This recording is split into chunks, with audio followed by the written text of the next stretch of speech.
Assalamualaikum warahmatullahi wabarakatuh. Kembali lagi bersama saya Ahmad Fadlur Rahman Al-Fayed, peserta Latsar CPNS tahun 2025, gelombang 3 angkatan 7, kelompok 4. Pada kesempatan kali ini, saya akan menjelaskan di learning journal saya tentang pertemuan Zoom yang sudah kami lakukan pada kemarin. Pada kemarin, Zoom yang kami ikuti itu pematerinya langsung diisi oleh Bapak Kepala Balai Diklat Manado yang bernama Bapak Haji Muiz Riyadi, SH, MSI. Adapun materi yang beliau sampaikan adalah penekanan tentang core value ASN, yang dimana core value ASN itu berakhlak. Berakhlak sendiri terdiri dari 8 poin. Yang berarti berorientasi pelayanan, di mana seorang ASN harus selalu siap memberikan pelayanan terbaik kepada masyarakat, bersikap ramah, cekatan, solutif, dan dapat diandalkan. A atau akuntabel, ASN harus bertanggung jawab atas setiap tindakan dan keputusan yang diambil, menggunakan kewenangan dan sumber daya negara secara transparan dan efisien, serta tidak menyalahgunakan jabatan. K yaitu kompeten, ASN harus terus belajar dan mengembangkan kapabilitas diri untuk meningkatkan kinerja. H untuk harmonis, ASN harus mampu menciptakan lingkungan kerja yang kondusif, saling peduli, menghargai perbedaan, dan tidak memandang latar belakang sara. Kebersamaan adalah kuncinya. L untuk loyal, ASN harus setia kepada Pancasila, Undang-Undang Dasar 1945, NKRI, serta pemerintah yang sah. Ini juga berarti menjaga nama baik sesama ASN, pimpinan, instansi, dan negara, serta tidak membocorkan rahasia jabatan dan negara. A untuk adaptif, ASN harus proaktif dalam menghadapi perubahan dan mengembangkan kreativitas dalam dunia yang terus berubah. ASN dituntut untuk cepat menyesuaikan diri, berinovasi, dan tidak terpaku pada cara lama. K untuk kolaboratif, ASN harus mampu membangun kerjasama yang sinergis dengan berbagai pihak, baik di internal instansi maupun dengan pihak eksternal, untuk mencapai tujuan bersama dan hasil yang lebih baik. Berikutnya, Bapak Ketua Balai Diklat Manado menjelaskan 4 fungsi dasar manajemen, di mana 4 fungsi dasar manajemen sendiri yaitu POAC atau yang biasa disebut atau singkatan dari Planning, Organizing, Actuating, dan Controlling. Ini adalah 4 fungsi manajemen dasar yang diperkenalkan oleh George R. Terry dan sering digunakan sebagai kerangka kerja untuk mengelola suatu organisasi, proyek, atau bahkan kehidupan pribadi.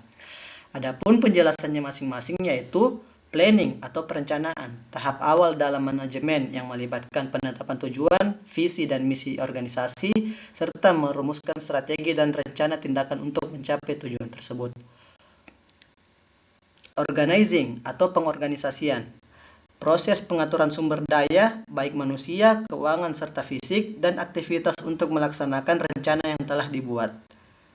Berikutnya, actuating atau pelaksanaan, tahap implementasi dari rencana yang telah disusun. Ini melibatkan pemberian instruksi, motivasi, bimbingan, dan pengarahan kepada karyawan atau anggota tim, agar mereka dapat menjalankan tugasnya dengan baik untuk mencapai tujuan organisasi.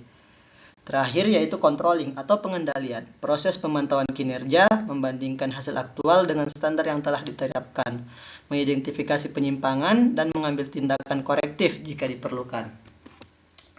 Berikutnya materi kedua yang disampaikan oleh Kapus Bangkom MKMB, Bapak Dr. Syafi'i MAG.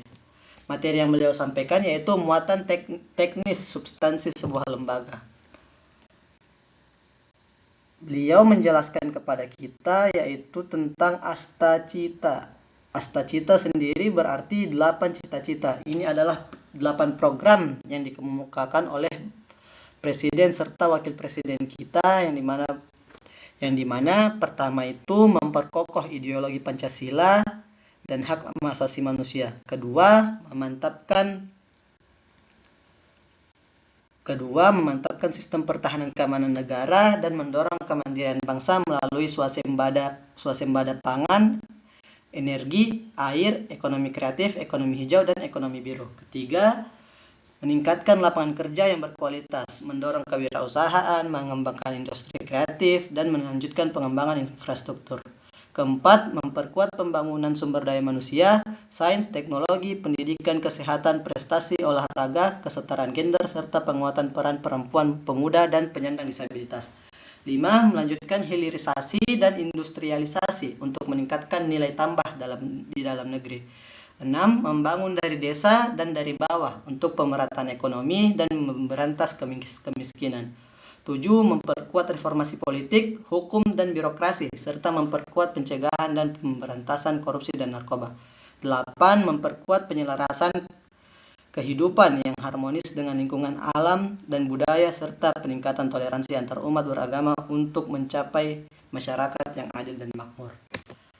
Adapun 8 program prioritas dari Kementerian Agama sebagai instansi kita bekerja, yaitu yang biasa disebut Astaprotas atau 8 program prioritas. Yang pertama yaitu meningkatkan kerukunan dan cinta kemanusiaan, kedua pemberdayaan pesantren, ketiga penguatan ekoteologi, keempat pemberdayaan ekonomi umat, 5. Layanan keagamaan yang berdampak, 6. Sukses haji, 7. Mewujudkan pendidikan unggul, ramah dan terintegrasi, 8. Digitalisasi tata kelola. Sekian, mungkin hanya itu yang dapat saya sampaikan. Sampai ketemu lagi di video berikutnya.